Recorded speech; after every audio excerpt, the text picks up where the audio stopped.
Hello friend, welcome to the exceptional academy. आज हम लोग बात करेंगे पॉलिटी से रिलेटेड दो टर्म के बारे में, जिसका नाम है चार्जशीट और एफआईआर। हम लोग काफ़ी दफ़ा जब हिंदी मूवी देखते हैं तो वहाँ पर चार्जशीट और एफआईआर को लेकर के काफ़ी टाइम मेंशन किया जाता है। तो हम लोग यहाँ पर आज इसको वन बाय वन समझने का कोशिश करेंगे कि चार्जशीट क्या चीज़ होती है और एफआईआर क्या चीज़ होती है। सबसे पहले बात कर लेते हैं चार्जशीट को लेकर के। चार्जशीट जो होता है हमारे कॉन्स्टिट्यूशन में कहीं भी मेंशन नहीं किया गया है।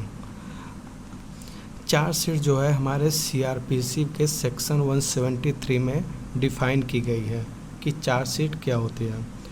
अगर हम लोग इसकी डिफिनीसन समझे तो कह सकते हैं कि एक पुलिस ऑफिसर या कोई इन्वेस्टिगेटिंग एजेंसी है, उनके द्वारा प्रिपेयर की गई एक फ़ाइनल रिपोर्ट किसी एक्यूज पर्सन को लेकर के, और यह जो फाइनल रिपोर्ट कब प्रिपेयर किया जाएगा, आफ्टर द इन्वेस्टिगेशन, मतलब पूरी तरह से इन्वेस्टिगेशन करने के बाद एक पुलिस ऑफिसर या कोई इन्वेस्टिगेटिंग एजेंसी है उनके द्वारा प्रिपेयर किया गया एक फाइनल रिपोर्ट किसी एक्यूज पर्सन को लेकर के, वह क्या होती है, वह चार्जशीट होता है।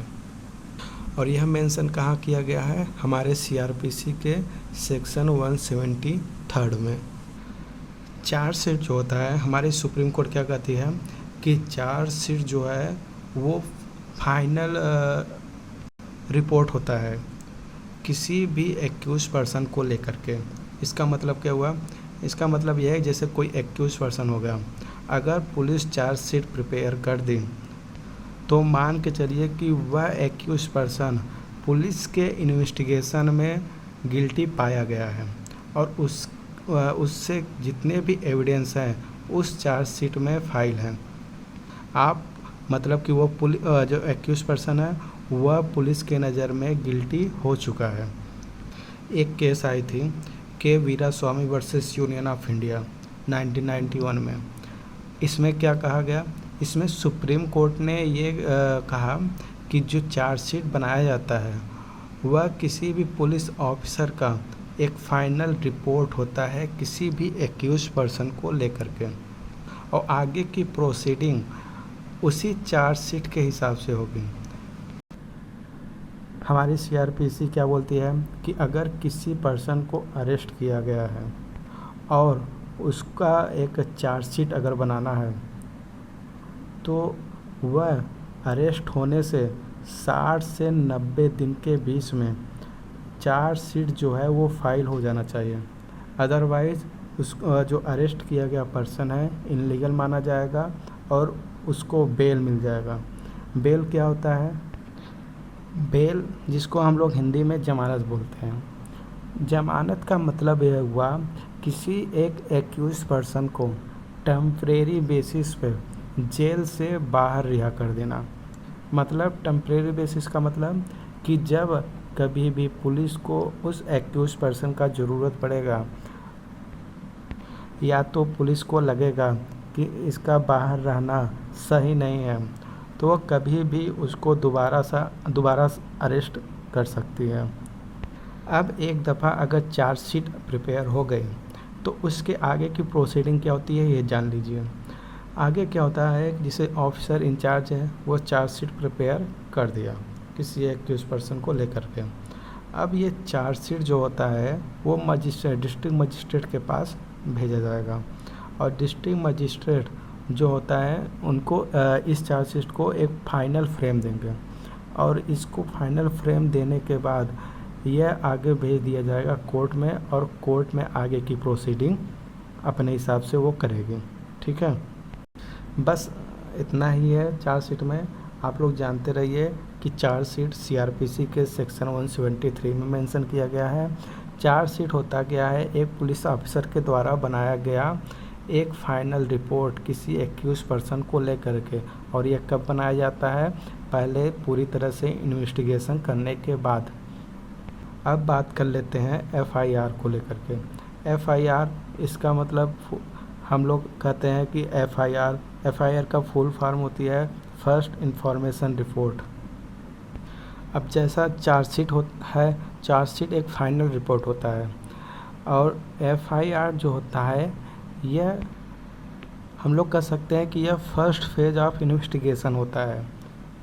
इसमें क्या होता है, इसमें दो पार्टी होती हैं।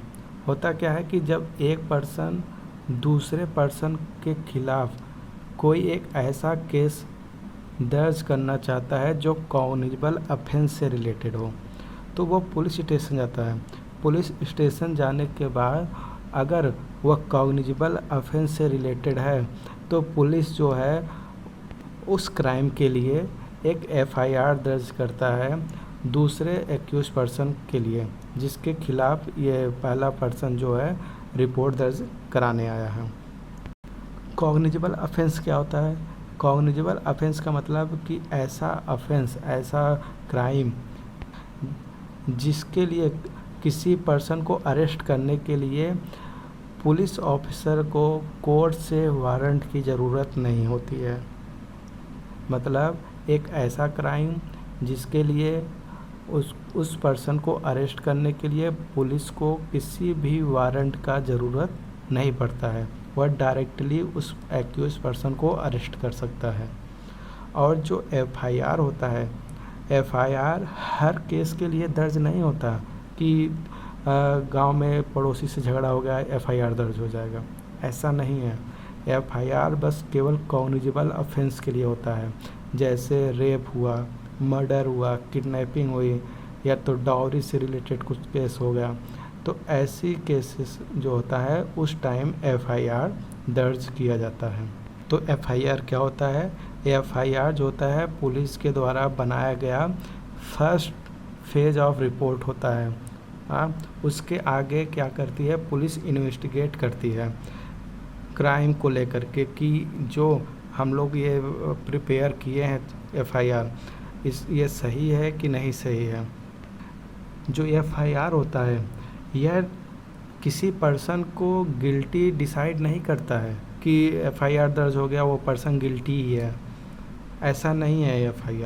एफआईआर बस उस एक्यूज पर्सन के अगेंस्ट एक रिपोर्ट दर्ज करना होता है, और जबकि उसी के अगेंस्ट जो चार्जशीट होता है वह उस एक्यूज पर्सन को गिल्टी साबित कर देता है, क्योंकि वह पुलिस ऑफिसर के द्वारा बनाया गया एक फाइनल रिपोर्ट होता है जिसमें सारी एविडेंस इन्वेस्टिगेशन के थ्रू कलेक्ट किया हुआ होता है। ओके, जो हमारी एफआईआर का टर्म है आप इसको कहीं नहीं पाएंगे, न तो अपने कॉन्स्टिट्यूशन में कहीं पर देखने को मिलेगा, और न ही तो यह सीआरपीसी या तो आईपीसी के किसी भी सेक्शन में देखने को मिलेगा। तो एफआईआर टर्म आया कहाँ से? यह आया हमारे जो पुलिस रूल्स हैं उसके सेक्शन 154 से। सेक्शन 154 पुलिस रूल्स क्या कहती है? पुलिस रूल यह बोलती है कि किसी भी कॉग्निजेबल ऑफेंस को लेकर के वह बिना किसी वारंट का उस एक्यूज पर्सन को अरेस्ट कर सकती है, और यहीं पर जो होता है FIR first information report mention किया जाता है। अगर मान के चलिए जैसे कोई पुलिस स्टेशन है, वह आपकी एफआईआर लिखने से मना कर देती है कि नहीं मैं आपका एफआईआर नहीं लिखूंगा, ठीक है, तो उस केस में आप क्या कर सकते हैं? तो ऐसे केस में आप एक complaint letter superintendent of police के पास सीधा भेज सकते हैं, और वो कंप्लेंट लेटर मिलने के बाद या तो वो सुपरिटेंडेंट ऑफ पुलिस वो खुद इन्वेस्टिगेट करेंगे एफआईआर को लेकर के, और या तो उसकी जगह पर ये किसी को डायरेक्ट कर देंगे अपने सब ऑर्डिनेट को कि उस पर्सन का एफआईआर लिखो और उसको आगे इन्वेस्टिगेशन में लगा दो, ठीक है। यह हो गया हमारा चार्जशीट और एफआईआर के बारे में। होप आप लोग समझ गए होंगे कि चार्जशीट क्या होती है और एफआईआर क्या होती है।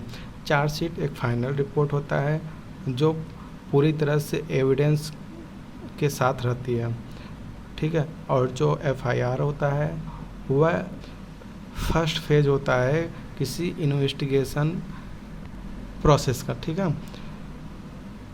एफआईआर जो होती है, अगर किसी पर्सन के ऊपर एफआईआर दर्ज हो गया तो उसका मतलब ये नहीं कि वो पर्सन गिल्टी ही हो गई, वहीं पर सब जजमेंट आ गया कि एफआईआर दर्ज होते ही आप गिल्टी हो गए, ऐसा नहीं है। एफआईआर केवल एक कॉग्निजेबल ऑफेंस को फर्दर इन्वेस्टिगेट करने के लिए एक शुरुआती प्रोसेस है।